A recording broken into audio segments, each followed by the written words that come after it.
These two guys have Minnesota sports flowing in their veins. Mackie and Judd on SKOR North and SKORNorth.com. You saw them in the Green Bay game, because we separated, but we haven't separated. And when you're playing teams that have wildcat running backs and quarterbacks and those guys, it's harder to get off and get rushing and get a rhythm. That goes for our whole rush team. And 2 games ago, I was saying he was beating guys so fast and the ball was coming out. But every guy that's ever made that transition, this first month looks about like that. Ed Donatel. Let's start there on this Feedback Friday here on Mackie and Judd. Daily Minnesota sports, entertainment, therapy, speculation, whatever you need us for.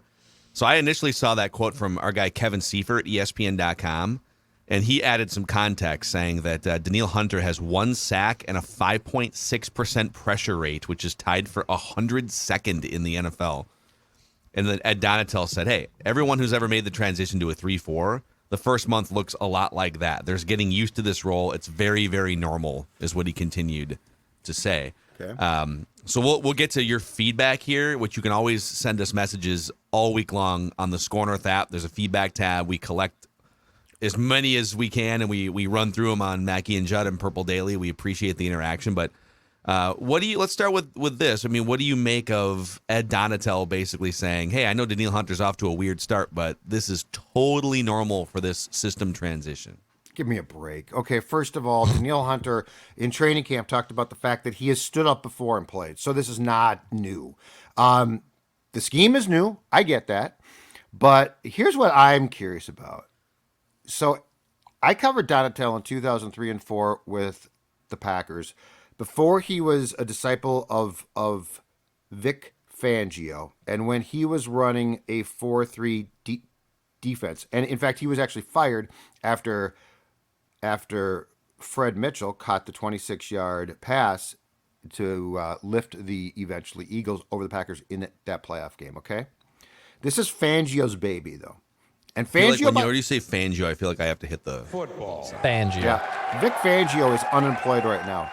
And this is his baby. And I'm just wondering, Donatel, this is not like he knows a lot about this defense, but I mean, he has also been a position coach a lot. And I am starting to wonder if he is like the best guy to install this. I'm throwing it out there.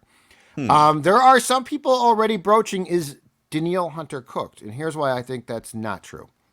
Danielle Hunter, first of all, was coming off neck surgery in 2021. Neck surgery for a football player, we talked about it extensively at the time, worried all of us. And it should. It's a bad surgery to have. But then, in playing 6+ games before he got hurt again against Dallas last year, he was really damn good. His stats were really solid. Now standing up, which he's done before, so this whole thing of, well, he's never done this is not true. He's a non-factor. And does that mean he's cooked, or does that mean he's not being deployed exactly correctly? Like, I think this is far more in depth. When it comes to Kendricks a little bit, Harrison Smith, Jordan Hicks, Phil, I can watch them and say, I think they're slowing down a little bit. And they should be. Yeah. Danielle Hunter was so effective in his previous role last year. And his surgery, I mean, yes, it could take some time. I think saying he's cooked is way too simple. I don't buy it. Agreed. And I'm wondering how much the scheme and what he's being asked to do exactly is affecting his potential to be effective. Yeah, I do not buy for a second that he's cooked. I know he's had injury issues, but he's not 33 or 35. He's not even he's what, 28? 27. 27? He turns 28 in a couple weeks. Yeah, so he's still like a far cry from 30. Mm-hmm. And now his injuries have been largely upper body, and so I think in terms of like legs and explosiveness, I think if he had lost a step, okay, that's tough to get back. I don't think he's lost a step. So yeah, that's kind of where I'm at with this. Is it's got to be. I'm willing to give almost everyone on the team a grace period here, but we're a month into this thing. Starting with the Bears, Dolphins, and then for sure the week after the bye, it needs to start looking like it's supposed to look, and that includes Danielle Hunter. So I don't know. My level of panic is not very high here because I think he still has gas in the tank. I might question the scheme more than I would question that individual player, in that if you look at Donatel's career as a defensive coordinator, and this is his 12th season as a defensive coordinator. Yep. Going back to when you covered him in Green Bay in the early 2000s. He was with Atlanta for a few years, Denver under Fangio, and now Minnesota. He's only had one top 10 yardage defense in those 12 years, and it was last season under Vic Fangio. In terms of points, scoring defense, he's had 3 top 10 scoring defenses last year, the first year in Denver, and then back in 2001 with Green Bay. So very rarely are Ed Donatel defenses top 10 in yards allowed or points allowed. So that is a thing. Like, it's not like he has a lockdown scheme, or maybe he just hasn't been blessed always with the greatest personnel. But whatever the stew is, it's not. We're not talking about like a top 5 defensive stew here. The overall lack of pressure is disturbing too, and that's not on one guy. Like you can't say, like, if everybody else was getting pressure, then you'd say, okay, sort of weird that Danielle's not. But look at the lack of pressure, and in 4 games so far, I guess I would ask this: what has Donatel done to make adjustments to increase that? Because your back end on defense is not strong enough to hold up all season long without pressure.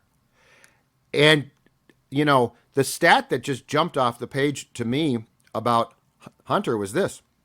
It's not the 1 sack in week 1. It's the 1 quarterback hit in week 1 and none since. Yeah. Because, I mean, that means he's not even getting pressure or getting to, you know, sacks we are a sexy stat and we fall in love with, oh, he had all these sacks. Okay, more importantly, as Zim said years ago, and Zimmer's exactly right, what's your pressure like? Because that's where you're going to disrupt the quarterback, whether you get to him or not with the football in his hands. And that's the stat that I look at and say, this to me looks like a schematic problem. So one more just nugget here. I'll go 2 more, I guess. The Vikings are currently 23rd in defensive pressures, and they are 26th in percentage of blitzes. So you see some teams, it's kind of funny because like the 2 teams that blitz the least are the Bills and the Bears, but they both rank in the top 10 in pressure percentage. So they that's the perfect stew, right? That you don't blitz, but you still, like, the Bears are 4th in pressure rate despite not blitzing, and the Bills are 7th. Mm-hmm. That's perfect. That's what you would like to do in a perfect world, but at the end of the day, you have to get pressure. Now, maybe what he's saying is, well, if we start to send an extra guy or 2, now it opens up passing lanes for quarterbacks. But my counter to that would be, you don't face great quarterbacks. Your list of quarterbacks that you're going to face this year, starting with Justin Fields, is not a list of Tom Brady's and Aaron Rodgers that I would be worried about them dissecting, you know, okay, here comes the blitzer, boom, it's a wide open hot route or something. So if you send an extra man, is Justin Fields going to carve you? Probably not.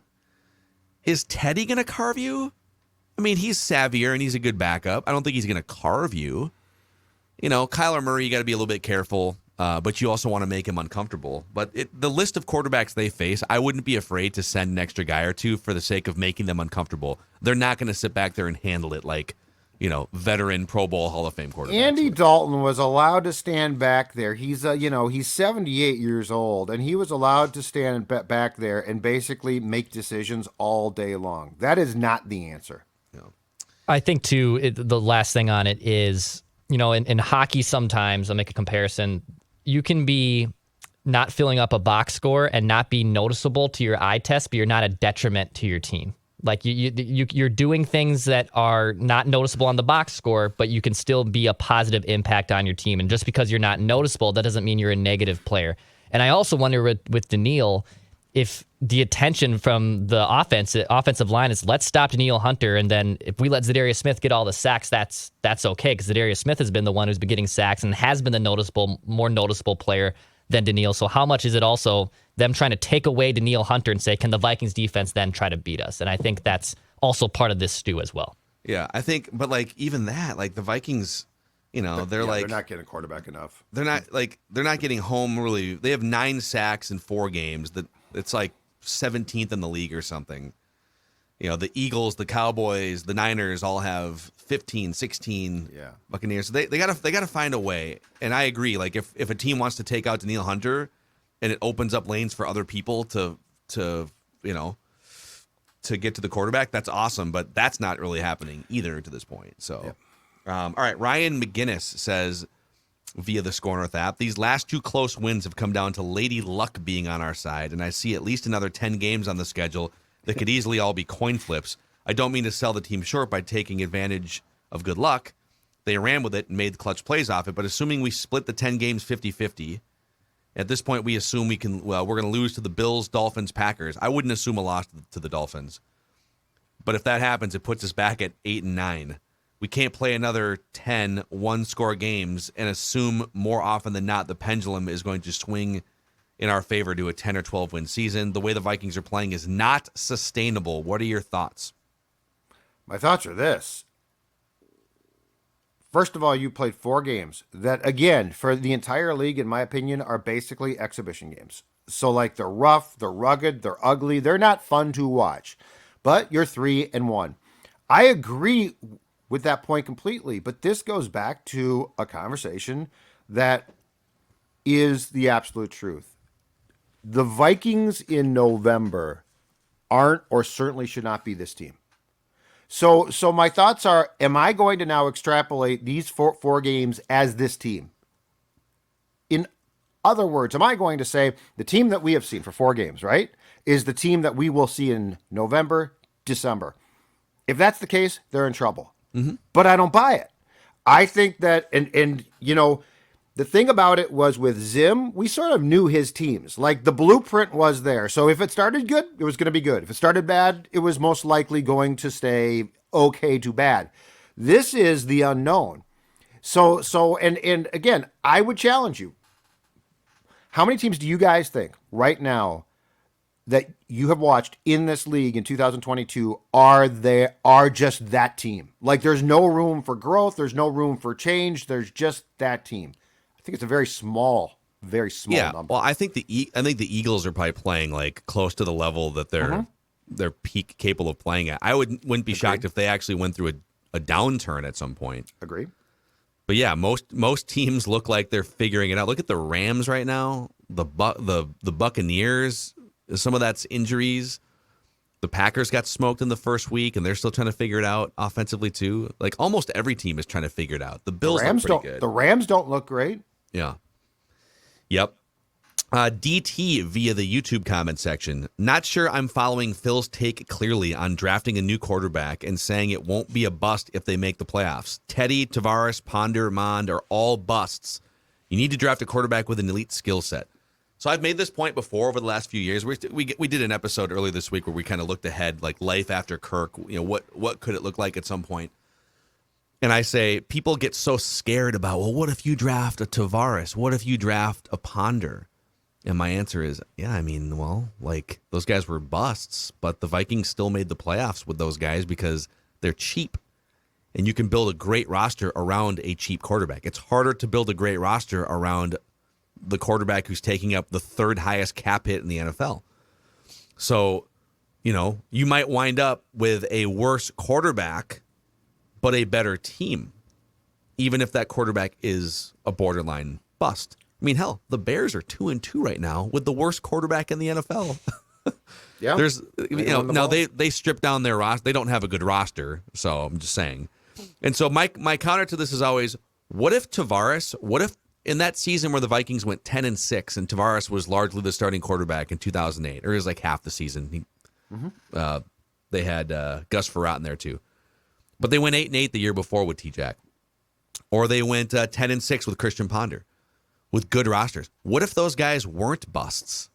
And now you're sitting on a 10-6 roster, and that guy is Josh Allen or something. Exactly. So worst case scenario, they still made the playoffs. Best case scenario, they didn't get it, but there's something bigger there. So whenever it is, whether it's next year, the year after, don't be afraid of life after the 14th best quarterback is gone. Okay. And I'm going to actually say something hopeful here, which is this. I'm confident the next one won't be a bust. I'm confident that you have hired, I mean, you fired Rick and Mike in large part because of quarterback negligence. The coach didn't talk to Kirk, and Spielman couldn't find one, right? So, like, that, I don't think we need to, with Kwesi, and probably more importantly O'Connell here now, I don't think we need to assume they're going to draft another bust. Justin Fields is a first-round pick, and he very well might be a bust. Jalen Hurts is a second-round pick, and he might be a hit. So like this, that's always been my question is how do the good ones, and it takes a bit of luck, I get that, but how do the good ones identify the right guy? And that's where O'Connell, I think, hopefully has that. That's why you make changes. Yeah, and it's definitely not there. Maybe they draft a quarterback this year, but they're, the 4 best quarterbacks in this year's draft are all going to be off the board before the 20th pick, and they're not going to. It's very unlikely they're going to draft, anywhere near the top 10. So, Mike Posh via YouTube says the station that shall not be named has Rubes. Barstool has Stoolies. I think we need a name for the loyal listeners of SKOR North. Something like the Scortherners, Scorekeepers, Scorers, Scorekeepers, something like that. The name is open for other options. Dude, send us ideas. What do you guys want to be called?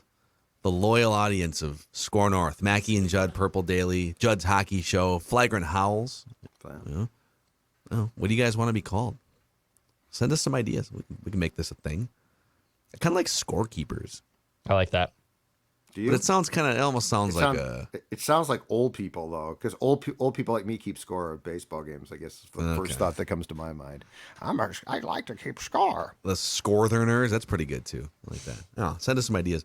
Ben Griffel, love the show. You guys are the only show I can listen to when it comes to Minnesota sports. Everybody else are garbage-spewing Kool-Aid drinkers who love to make excuse after excuse for mediocrity, so thank you. Thank you. Thank you. The pleasure's all ours. Yes. All right, James Hankey says, Judd has mentioned being a Minnesota sports fan since the 70s. He's 52 years old and gets upset when Minnesota teams disappoint. I've been following these teams since the early 60s, but deal with the losses. I attribute my tolerance to sea monkeys. Judd needed to buy more sea monkeys as a kid. You anticipate them coming in the mail, and they're dead in a matter of hours after adding water. They also don't live up to the hype, like Minnesota teams don't live up to the hype. Go Minnesota. P.S. Give your parrot a cracker once in a while. I got some crackers. I love crackers. Judd, did you ever have sea monkeys as a kid? No. Goldfish, yes, and they die quickly, too. Oh. Yep. Because I wouldn't clean feed that them, tank. and then their heads would fall off, and it was really gross. What? I had one Fish's whose heads head would fall off. I had one whose head started to. This is a long time ago. The goldfish's the head goldfish's fell head. off? It didn't all fall off, but it was like halfway off. It was really weird. It was very unusual. But that goldfish had to be flushed down the toilet quickly. I had a lot of goldfish Gypsy die. sold you that goldfish. Dude, I don't know. It was my parents bought it, but I had a lot of goldfish die. I had a lot of goldfish. It didn't die, but for a while, I think we had a hamster. On the wheel, I've never understood the hamster thing. Like, I should have done it. I wouldn't Gross. do it in retrospect. I don't do rodents. I think my sister wanted it. My parents got it. You know what? In retrospect, cat, dog, that's it. Yep. I should have Not a drawn the cat- line. I'm not a cat person, but I understand why people do like them. But rodents, no. There's no chance of No, a you're right. rabbit Well, or and fish. pheasant or any I'm type out on of fish. bird too. Like my aunt and uncle have a parrot that they actually have a parrot. Oh my gosh, I just realized this information when I went down to DC last month. And it's 42 years old. The parrot, they live forever, and he does the dances What? and he mimics. 42 years old, Amos the parrot is 40 plus years old. 42. 42. He dances to the song Macho Man. If he's still like will ruffle Like his 10 feathers years a little younger bit. than me. He's gonna outlive all of us. And he might outlive me. Yes. Jesse, you're not a fish guy. Is that just like when it comes to pets, or are you? Is fish part of the Livia plan? Can you eat salmon and stuff like that? You never want to pet salmon, but of course. No, that fish healthy and speaking of that, of course, I have been trying to eat it as healthy and been on the plan from our friends at Livia Weight Control Centers now since last September, dropped 40 pounds. And the best part is keeping it off. Dawn's down, I think, 16 plus pounds. Look, Livia absolutely works. And if you join right now, guess what? You'll receive the first 8 weeks for free. Imagine all the weight that you can take off in 8 weeks. And that is for free. All those clothes that haven't fit for a long time start to fit. With a new Flex program, it lets you enjoy the foods that you love, fruit, pasta, and even bread. 855-GO-LIVEA. Livea, LIVEA.com. Inside or outside the state, if you're looking to drop weight, Livea, LIVEA.com is the place to start. Also, a shout out to our friends at Federated Mutual Insurance Company, powering Mackie and Judd and Purple Daily on a regular basis, and also acting as a great guiding hand for many businesses in and outside the state of Minnesota. Federated's been a staple in Owatonna. That's where their headquarters are for over 100 years. You can find all sorts of tools and resources at federatedinsurance.com, where it's our business to protect yours. All right, back to the feedback here. Southern Exile says there might be inherited benefit as well as a case where Bradbury looks slightly better because he no longer has two slappies on either side of him. Is Slappies. Bradbury better, or is he benefiting from the upgrade of Udo to Ingram? And then I would also add Ezra Cleveland. It looks like he's getting better as well. Well, Ingram has been off to kind of a tough start. Still think the tough start is better than Oli Udo. And Cleveland and Last Bradbury year. were bad PFF-wise last week against the Saints. Yes. So, I don't know. Yeah, it's not great Right. up the middle. It's. I think the jury is still out on this one. We got to see. Yeah. Let's not crown Garrett Bradbury quite yet. Let's see what the next few weeks bring. Chase Langhart says, been a long-time listener. My message is long overdue. I'm from northern Iowa originally. Mason City, went to the University of Iowa. Oh, sorry about that, Chase. However, I root for the Gophers when they don't play Iowa, as I have a couple of grandparents that went to Minnesota back in the day. The Broncos are my number one team. My dad's from Colorado. However, I love the Vikings. Seems like they are trending in the right direction. I live in St. Louis Park, so perhaps I'll run into Judd in a liquor store at some point. I'll for sure say hello. I'm sure he would love that. Yeah, come say hello. That'd be great. I'd really enjoy it. That's insincere, Judd. Yeah, be great. Love to meet people in the liquor store. Actually, you know what? I don't mind one bit. You like to meet people in controlled environments, like at Surly Brewing Company when you know that you're going to be socializing. I think if someone springs like random socialization on you when you're out for like a grocery stroll, it's different. Well, yeah, that's true. And You I've won't got snap like, on them or anything, but no. But I've also got like weird things. Like if I see a person that I haven't seen for a long time, I try and avoid them. Or like we talked about with our boss a couple years back. I think Dex said he saw Dan in the grocery store or something like that. I try and avoid that. Like, Why? Yeah. Because then it's just uncomfortable small talk. And plus, we're trying to shop. We're trying to get done. I got some weird. Like, I'm not you will saying literally I'm not do the weird. rest of your shopping in paralyzed anxiety. No. Goes down aisle 2 no matter what to Not avoid. paralyzed, but yes, I'll go down a different aisle. But I'm not paralyzed by the anxiety. I'm just saying, like, if I see you, Phil's right. Controlled environment, I'm fine. Uncontrolled environment, especially small talk. I think I just hate small talk.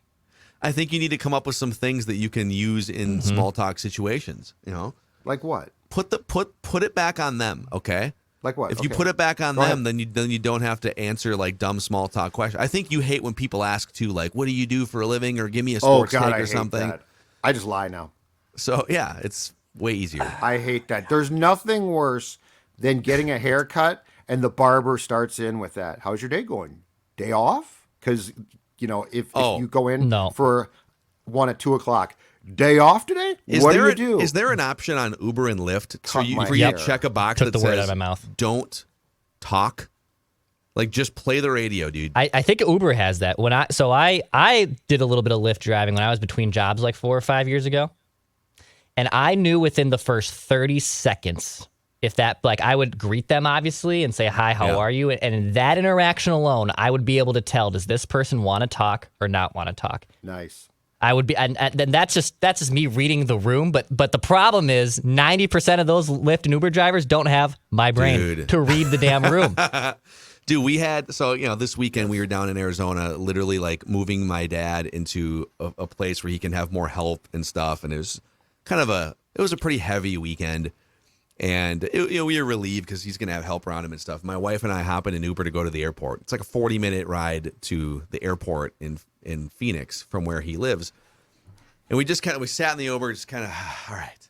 We're just going to stare at our phones for 40 minutes and just enjoy this ride. And the driver was very excited to be driving that day. Just a beautiful day out, and does the small talk thing for like the first 3 or 4 or 5 minutes. And we are giving very respectful, but like very short responses back, just kind of not really engaging because we just don't want to talk. Yeah. And I don't want to say it. I don't want to be like, hey, dude, can you just shut up for like 40 minutes?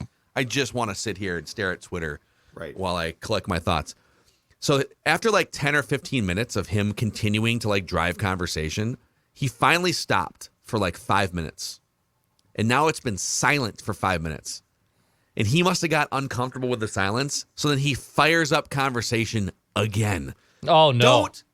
Don't let the passenger dictate if there will be conversation, okay? So with that one, I know what to do there. When he fires it back up, because I do hate it when they start like the second that the door slams. When he fires it back up, look up from your phone and go, huh? Oh, yeah. Because then it's just clear. Oh, you're interrupting me in some way. Yes, I have now tuned you out. Yes. And so then that stifles him.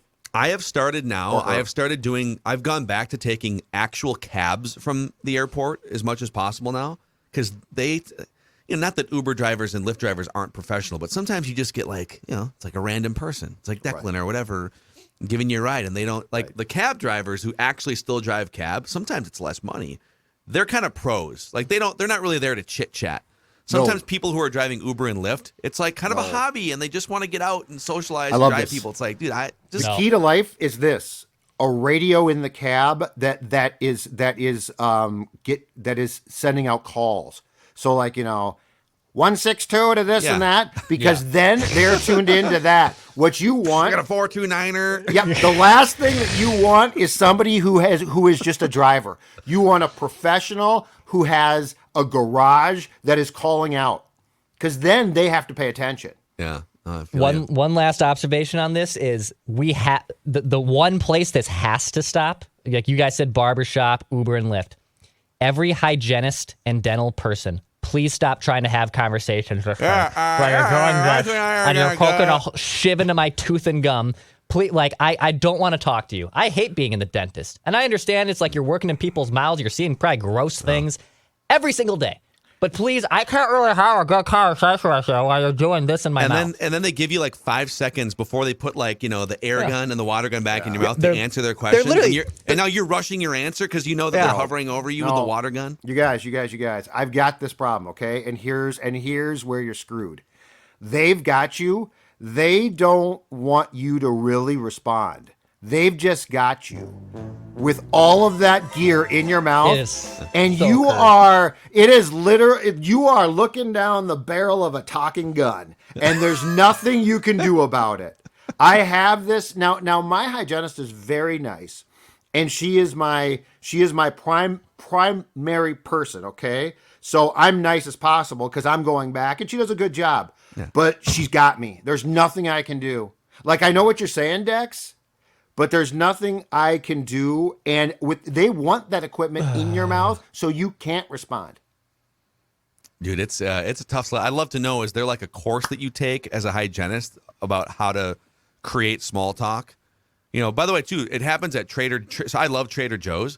The Trader Joe's checkout people are trained on small talk. Oh no, that's really bad. But they're better at it than most other grocery places. But no, feels right. No, they're trained. They're trained. That's a huge mistake. I now no longer go to Trader Joe's for this exact reason. I'm dead serious. Okay, serious. I've stopped going. No one checking out people in a store should ever talk, because what they're doing is they're purposely slowing things down. There should be, when every customer goes up to check out, there should be a shot clock or pitch clock now counting down, because it's a purpose slowdown. They're trying to get you to leave their aisle, and it drives me crazy. Yeah. I pull out my phone and ignore them to delay them just so it can go back and forth. Drives me nuts. Wow, the chess match the judge actually plays pisses me off. Put a clock on them. You got 30 seconds to check my ass out of here. I'm glad we got that settled.